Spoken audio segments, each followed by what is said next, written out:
Though many may not know it, the horrifying events of the 2005 film The Exorcism of Emily Rose were not entirely fictional, but rather were based on the actual experiences of a German girl named Anneliese Michel. I'm Shane Campbell, and this is her story.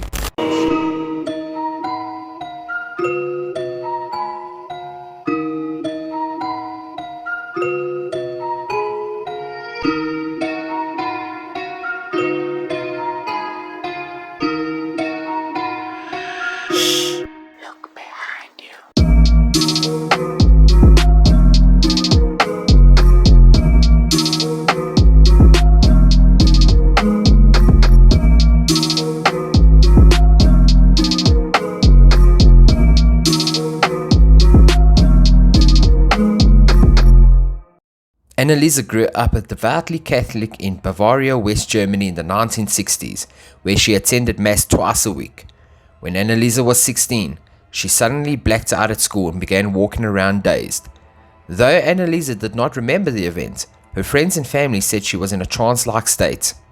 A year later, Anneliese Michel experienced a similar occurrence, where she woke up in a trance and wet her bed. Her body also went through a series of convulsions, causing her body to shake uncontrollably, but what happened next was even more disturbing. After the second time, Anneliese visited a neurologist who diagnosed her with temporal lobe epilepsy, a disorder that causes seizures, loss of memory, and experiencing visual and auditory hallucinations. Now, with temporal lobe epilepsy, it can cause also Geschwin syndrome, which is a disorder marked by hyperallergicity. And after her diagnosis, Anneliese began taking medication for her epilepsy and enrolled in the University of Würzburg 1973. However, the drug she was given failed to help her, and as the year progressed, her condition began to deteriorate. Though she was taking her medication, Anneliese began to believe that she was possessed by a demon and that she needed to find a solution outside of medicine. She began to see the face of the devil wherever she went, and said she heard demons whispering in her ears. When she heard demons telling her she was damned and would rot in hell while she was actually praying, she concluded that the devil must be possessing her. Now, Anneliese sought out priests to help her with her demonic possession, but all the clergy she approached rejected her requests, saying that she should seek medical help and that they needed the permission of the bishop anyway before they can perform any sort of exorcism.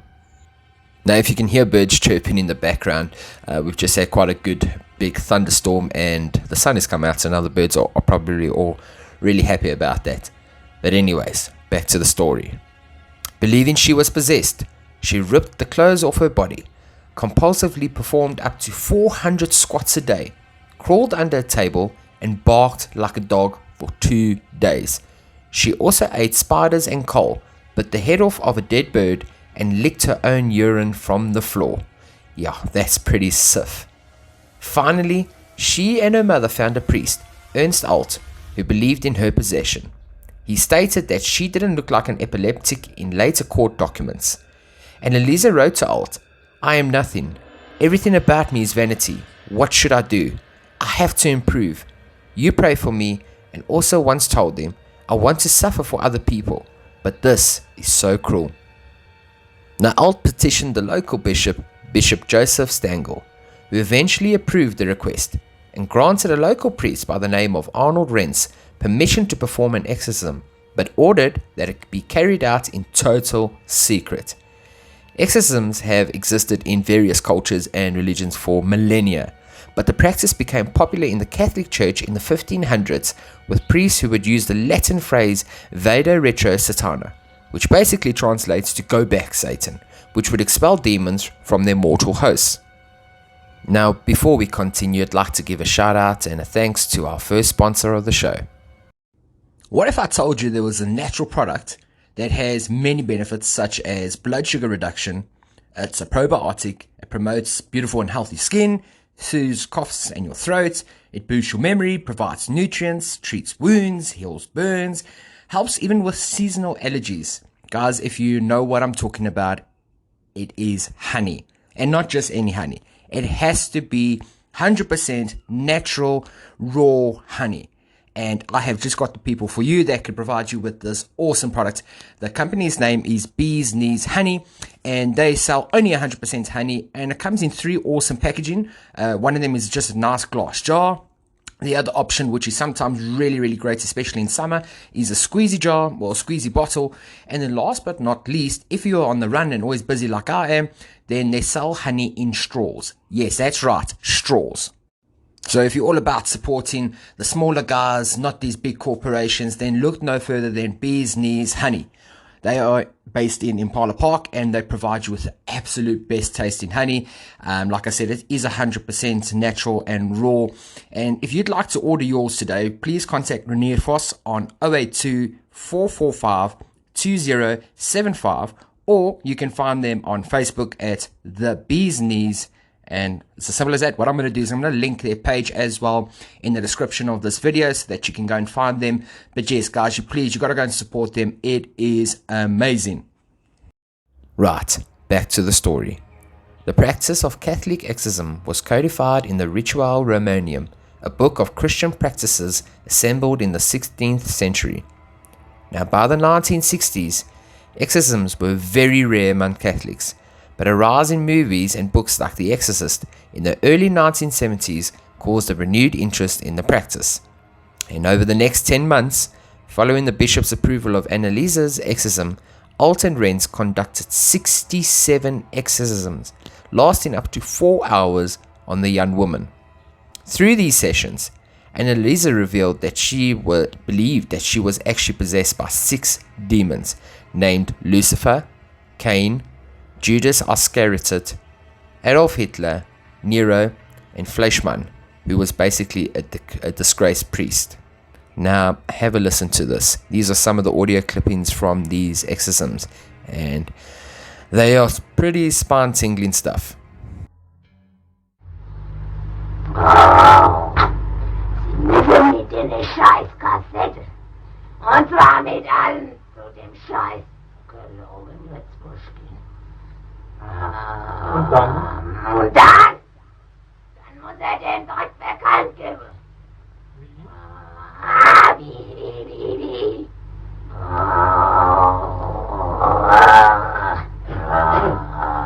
Flüstere. So, dass an die Meisterei rankommt. Kapiert? Allegedly, 6 demons revealed themselves: Lucifer, Judas, Nero, Cain, Hitler, and Fleischmann, a disgraced 16th century Frankish priest. Ich bin Nero. Ich bin der Dritte im Bunde. Noch mehr.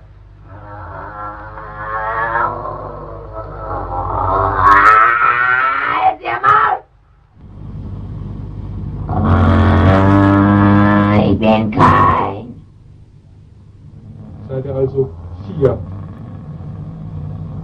Und Hitler? Hitler ist gelogen. Sage es deutlich.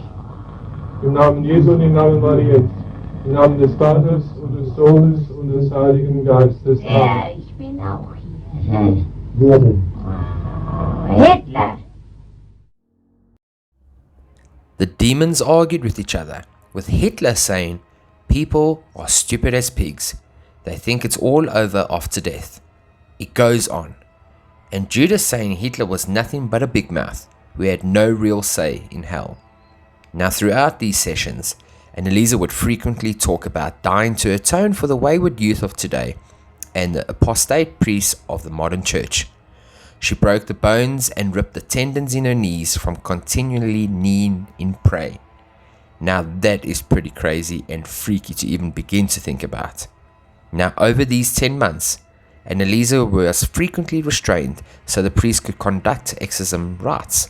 She slowly stopped eating, and she eventually died of malnutrition and dehydration on July 1st, 1976, just at the age of 23 years old. After her death, Anneliese's story became a national sensation in Germany after her parents and the 2 priests who conducted the exorcism were charged with negligent homicide. They came before the court and even used a recording of the exorcism to try to justify their actions. Now, the two priests were found guilty of manslaughter resulting from negligence and were sentenced to 6 months in jail, which was actually later suspended anyways, as well as 3 years of probation. The parents were exempted from any punishment as they had suffered enough, according to the court, which was basically a criteria for sentencing in German law at the time. Other than her inspiration for a horror film, Anneliese became an icon for some Catholics who felt modern, secular interpretations of the Bible were distorting the ancient supernatural truth it contains. The surprising thing was that people connected to Michel were all completely convinced that she had really been possessed, which was basically straight from the mouth of Franz Berthel, who also reported on the trial for the regional daily paper, The Main Post. Buses, often coming from Holland, I think still come to Anneliese's grave, said Berthel. The grave is a gathering point for religious outsiders. They write notes with requests and thanks for her help and leave them on her grave. They pray, sing, and travel on. While she may be a source of inspiration for some religious people, the story of Anneliese Michel is not one of the spirituality triumphing over science, but of people who should have known better than allowing a mentally ill woman to die. It's the story of people projecting their own beliefs, hopes, and faith onto a woman's delusions, and the price that was paid for those beliefs. However, in saying this, I don't completely disregard the whole exorcism idea. I truly believe it is possible to become possessed. I personally have heard of stories of a priest locally, or minister I should say, that had to perform exorcisms in our area. I think it was 1 or 2, and we heard the stories, and it's spine-tingling stuff, guys. It is crazy to hear the horror, the details behind it. It's really not something that is taken lightly. It's portrayed really differently in the movies. However, I do believe the film The Exorcist portrayed it pretty accurately. Also with movies, you can't just have a boring old story. You gotta spice it up and add some more detail to it to make it sellable as a movie, as well as possibly creating hysteria in the area. I remember when the movie Paranormal Activity came out, there was many stories of people saying that their houses and homes were possessed, and they put cameras up in their homes to try and catch such paranormal activity. So this is what the role that media can play in creating mass hysteria with stories like this. However, doesn't matter whether you believe Anneliese was truly possessed or not, I do believe there came some good from it, with people obviously realizing that they need to realign their faith towards Christianity and basically regain their morals and in the faith of being a Christian. For those that were doubting her, you need to just go and listen to some of the exorcism tapes and listen to the things that happened, and you got to ask yourself the question: was everyone in this elaborate hoax and plan just to try and fool the court, and then all the way it fell to her becoming dead? But I don't know. I personally believe that she was possessed. I'm not too sure to what extent, but I think there might have been some malpractice on part of the priest and the family. However, I do believe she was possessed. I would like to know your views and stories, if you have any, on the story of exorcisms.